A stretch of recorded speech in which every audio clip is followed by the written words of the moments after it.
গতকাল সন্ধ্যার পর থেকে একটা কৌতূহল ফেসবুকে মাথাচাড়া দিল।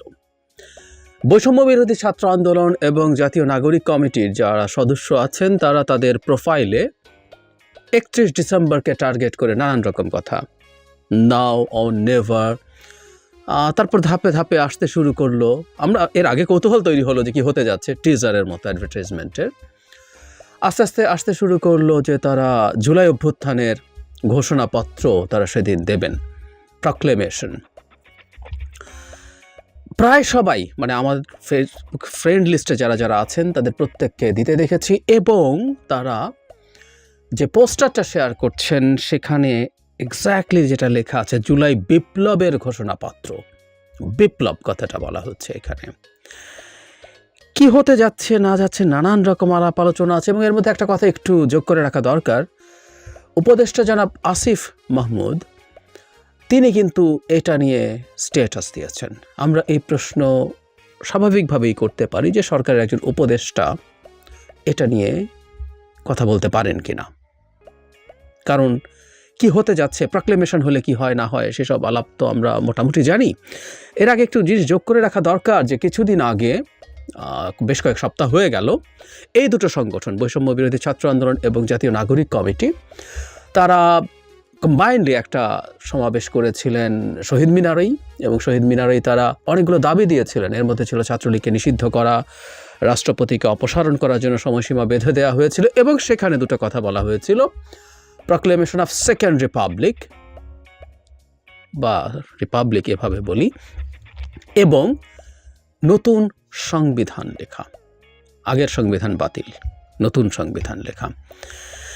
আমি আসবো, আসলে তারা কি করতে চেয়েছেন একটা ইশারা আছে, আমি সেইটা নিয়েই কথা বলবো। জনাব হাসনাত একজনের একটা স্ট্যাটাস শেয়ার করেছেন।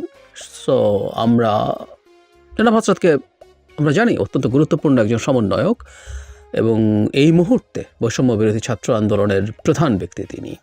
সুতরাং তিনি যেটা শেয়ার করছেন তাকে গুরুত্ব দেব। সেই স্ট্যাটাসে যা বলা হয়েছে সেটা প্রসঙ্গেও বলবো, কিন্তু তার আগে বিপ্লব প্রসঙ্গে দু একটা কথা। আজকে বিপ্লব নিয়ে বিস্তারিত করছি না, আমি আলাদা একটা ভিডিও করব, কিন্তু যেহেতু এখানে বিপ্লবের কথা বলা হচ্ছে, এখানকার ঘোষণাপত্র দেওয়া হবে, আমরা নিশ্চয়ই মনে করতে পারি এই গণঅভ্যুত্থান হয়ে যাওয়ার পর থেকে কিছু মানুষ, খুব উল্লেখযোগ্য একজন পাবলিক ইন্টেলেকচুয়াল, এটাকে বিপ্লব হিসাবে বলতে চেয়েছিলেন, এবং চেয়েছিলেন যে শহীদ মিনারে একটা শপথ নিয়ে বিপ্লবী সরকার হবে। শেখ হাসিনা নিযুক্ত রাষ্ট্রপতি জনাব শাহাবুদ্দিন চুপ্পুর অধীনে শপথ নিয়ে সব কিছু ধ্বংস হয়ে গেছে, ইত্যাদি ইত্যাদি, এবং আমরা বড় বিপদে পড়ে যেতে যাচ্ছি সংবিধানটাকে রেখে। আমাদের মনে আছে নিশ্চয়ই, আমি এটার বিরুদ্ধে ঠিক প্রথম দিন থেকেই ফাইট করেছি, যেখানে যেখানে সুযোগ এসছে, আলাপ এসছে, নিজের চ্যানেলে কথা বলেছি, টিভি চ্যানেলে কথা বলেছি, কারণ এই আলাপটা খুব ট্র্যাকশন পাচ্ছিল। আস্তে আস্তে মনে হচ্ছিল যে আলাপটা আর খুব বেশি নেই, কিন্তু এখন আবার দেখা যাচ্ছে আমাদের মনে স্বভাবজাতভাবে প্রশ্ন আসবে যে কেন এটা করা হচ্ছে। আগে আমি জনাব হাসনাত আবদুল্লাহ যে স্ট্যাটাসটা শেয়ার করেছেন সেটা একটু পড়ি, তাহলে আমরা খুঁজে বের করার চেষ্টা করতে পারবো। প্রক্লেমেশন অফ রেভলিউশন কেন লাগবে? রেভলিউশন বলা হচ্ছে বিপ্লব, আমার আপনার এবং আমাদের সবার অস্তিত্ব বাঁচাইতে লাগবে। আমাদের এই বিপ্লবকে সত্যিকার অর্থে বিপ্লবের রূপ দিতে এই প্রক্লেমেশন লাগবে। এই কাজ হওয়ার দরকার ছিল 5ই আগস্ট, কিন্তু দেরিতে হইলেও যে হচ্ছে এইটা অস্বস্তির খবর। এখন আপনাদের মনে প্রশ্ন জাগতে পারে যে প্রক্লেমেশন জিনিসটা আসলে কি। এটা মূলত রাজনৈতিক বন্দোবস্তের আক্ষরিক অর্থে ঘোষণা। তো এই ঘোষণাটা ঠিক কি করে খেয়াল করি। এই যে ধরেন সরকার, এটা তো সংবিধান অনুযায়ী অবৈধ। প্রক্লেমেশন সে সংবিধানকে সরাসরি চ্যালেঞ্জ করে এবং সংবিধানকে প্রক্লেমেশনের আলোকে ব্যাখ্যা এবং সংশোধন করতে বাধ্য করে। যে স্টেট সিস্টেম আপনাকে বা আমাকে এখন পর্যন্ত নিয়মতান্ত্রিকভাবে ফাঁসির আসামি বানায় রাখছে, সে স্টেট সিস্টেমকে খারিজ করে দেয়। ভুল আছে মানে লিখে ফেললেই তো হয়ে যায় না। যেমন এই সরকার সংবিধান অনুযায়ী অবৈধ, উত্তর হচ্ছে অবৈধ না। সংবিধানে লেখা না থাকলেও বৈধ হতে পারে, এবং সেটা কীভাবে বৈধতা আনা হয়েছে তারা খোঁজ নিলেই আসলে জানতে পারবেন। আর্টিকেল 106 দিয়ে রেফারেন্স নেওয়া হয়েছে। নট অনলি দ্যাট, ফাঁসির আসামি বানায় রাখতে নিয়মতান্ত্রিকভাবে, ইটস নট এগেইন কারেক্ট। এখন পঞ্চদশ সংশোধনে যে অংশগুলো বাতিল করা হয়েছে তার মধ্যে এই ফাঁসির যে আইন নিয়ম আছে সেটাও বাতিল করা হয়েছে। সুতরাং এখন বর্তমান সংবিধানের আলোকে কেউ ফাঁসির আসামি নন। আচ্ছা, আমরা তর্কের খাতিরে ধরে নিলাম। এছাড়া এই প্রক্লেমেশন আরও কী কী করতে পারবে? এই যে আমাদের নিত্যদিনের অভিযোগ থাকে যে এটা কোনো এভাবে হচ্ছে না, ওইভাবে হচ্ছে না, এই সব হিসাব নিকাশ বদলানোর জন্য এই প্রক্লেমেশন জরুরি। রাষ্ট্রযন্ত্রের যে সকল বস্তাপচার নিয়মের কারণে সব কাজ পিছিয়ে যায় তা ছুঁড়ে ফেলে জুলাইয়ের আলোকে নতুন রাষ্ট্র কাঠামো তৈরির ভিত্তি হবে এই প্রক্লেমেশন। যে নতুন বাংলাদেশের স্বপ্ন এই দেশের মানুষ দেখেছে তা বাস্তবায়ন হবে এর মাধ্যমে। এর কাজ হওয়া উচিত ছিল অনেক আগেই, দেরি হয়ে গেছে মাস পাঁচেক, কিন্তু তাও হচ্ছে। জুলাইকে ধারণ করা প্রতিটি ব্যক্তির আকাঙ্ক্ষা পূরণ হবে এর মাধ্যমে। যে বাংলাদেশ 2.0 কথা আমরা এতদিন ধরে বলে এসেছি তা সত্যি হবে 31 তারিখ। আমি থাকবো সেই দিন শহীদ মিনারে মুজিববাদের কবর রচনা করতে। আপনারা থাকবেন তো? মানে মুজিববাদের কবর রচনা করার আলাপও করছে। মানে তারা কেন জানি না এই দুটো সংগঠন মুজিববাদকে খুব সামনে আনছে।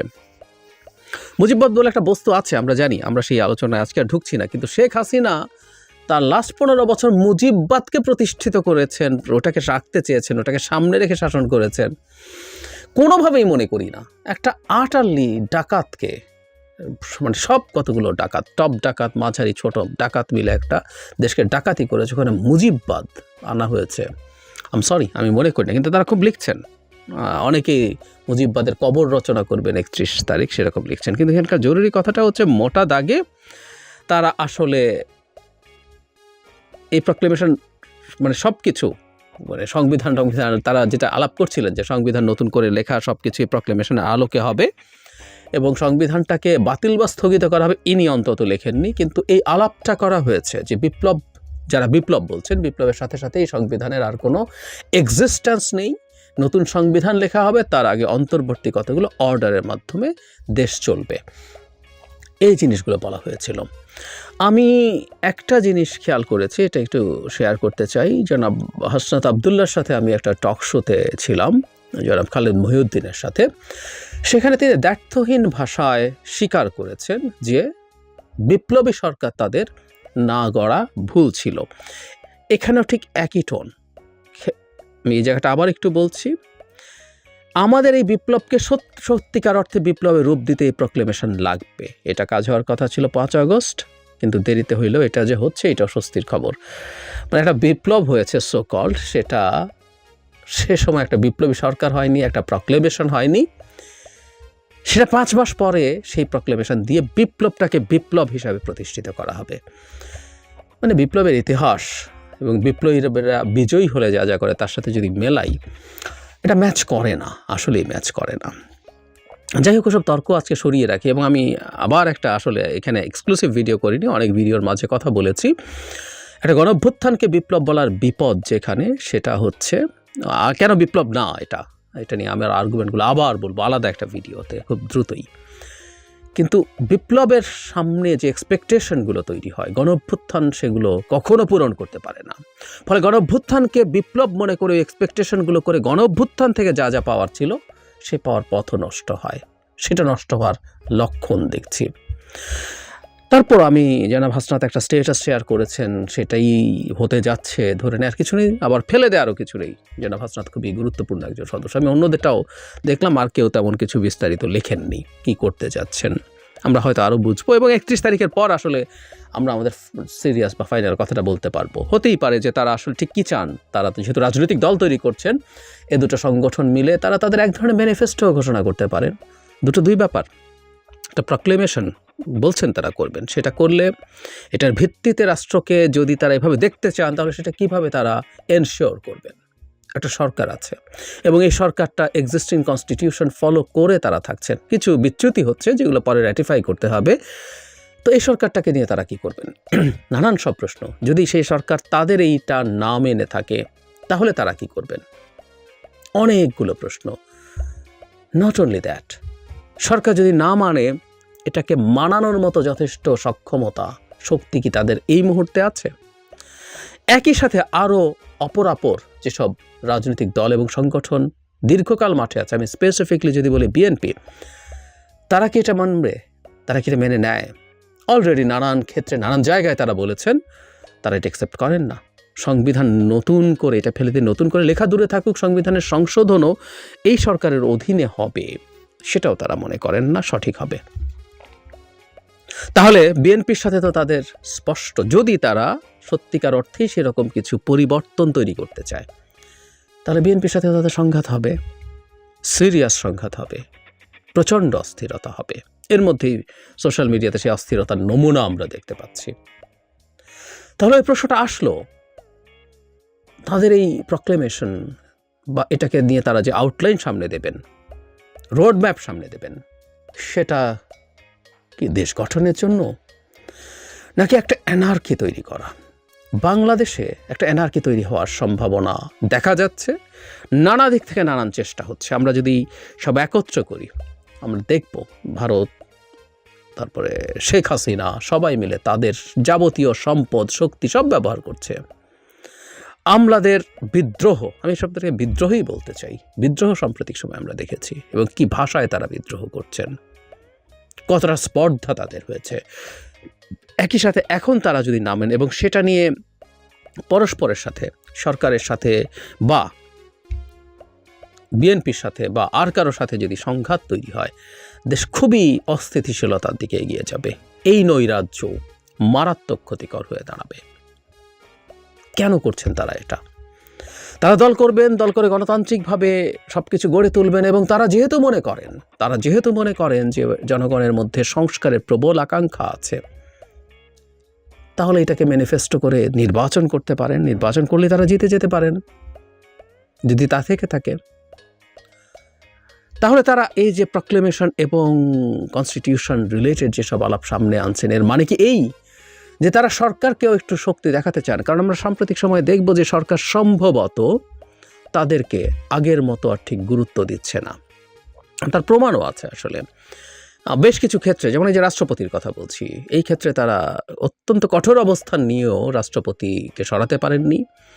শুধু তাই নয়, আমাদের পরে যখন উপদেষ্টা নেওয়া হলো তখন জনাব মুস্তাফা সরোয়ার ফারুকীর বিরুদ্ধে তারা কঠোর অবস্থান নিয়েছিলেন, সেটাও সরকার মানেনি। শুধু তাই না, সেবার যে কয়েকজন বিশেষ সহকারী এবং উপদেষ্টাকে নেওয়া হয়েছিল, তাদের সাথে কোনো আলাপ, বৈষম্য বিরোধী ছাত্র বা জাতীয় নাগরিক কমিটি, কারোর সাথে কোনো আলাপ আলোচনা ছাড়াই সেটা করা হয়েছে বলেই জানা যায়। সুতরাং সরকার তাদেরকে আসলে আর আগের মতো পাত্তা দিচ্ছেন না, এটা বোঝা যাচ্ছে। কারণটা খুব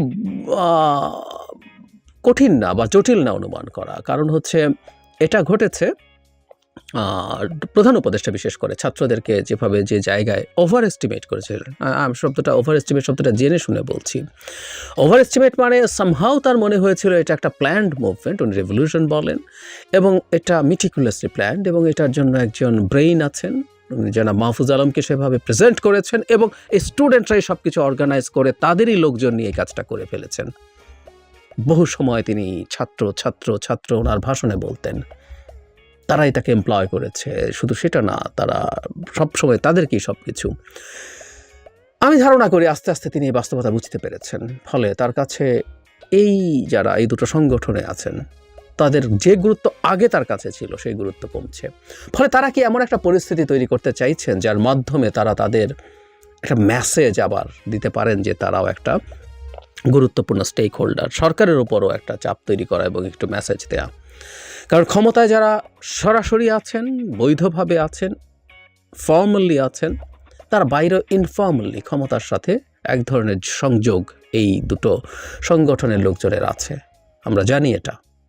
ফলে তারা এই প্রভাবটা তারা রাখতে চান হয়তো, এবং যখন দল করবেন এই প্রভাবটা তাদের দরকার হবে অনেক ক্ষেত্রেই, হয়তো তারা মনে করছেন। আমি নিশ্চিত নই, কিন্তু আমি ধারণা করে কথাগুলো বলছি, অ্যানালিসিস করে বলছি।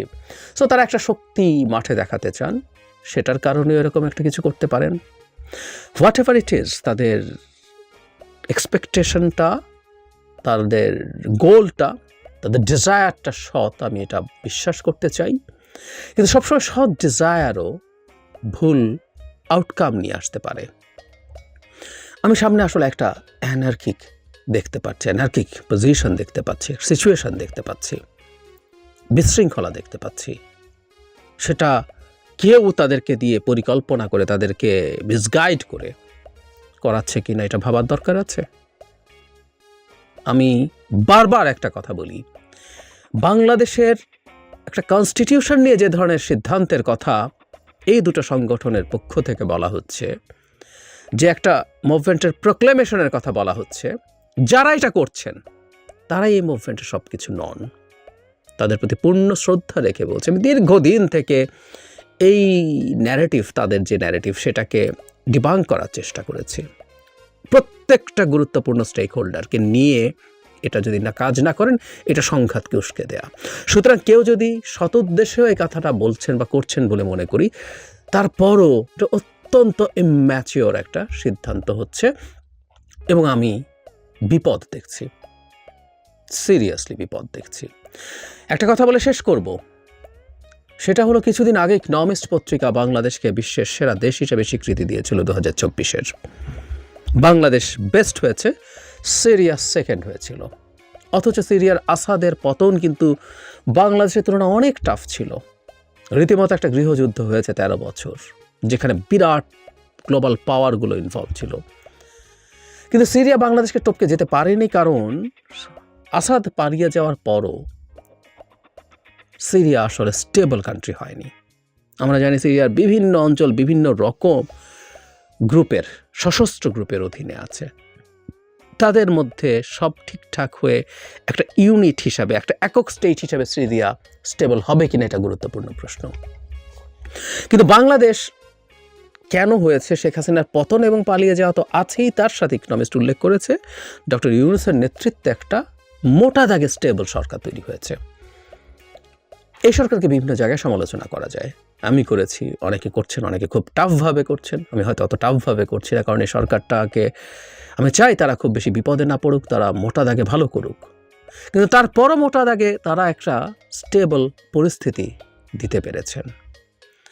এখন প্রশ্ন হচ্ছে, স্টেবিলিটিটা কি কেউ ভেঙে ফেলতে চান?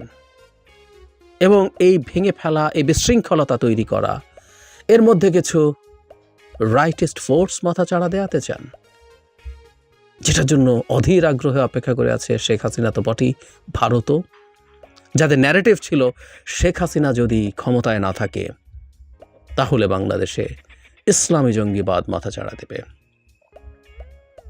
ডোনাল্ড ট্রাম্পের মতো একজন ইসলামোফোব মানুষ আমেরিকার প্রেসিডেন্ট হচ্ছেন। মোদি তো আছেনই, একে তো নাচুনি বুড়ি, তার উপরে ঢোলের বাড়ি। বাংলাদেশের এই অস্থিরতা তৈরি কি সেই পরিকল্পনার একটা অংশ? খুবই ভয়ের ব্যাপার। আমি যদি ভুল হই আমি খুব খুশি হব, কিন্তু আমি আশঙ্কা দেখছি, সেটা বলে রাখলাম।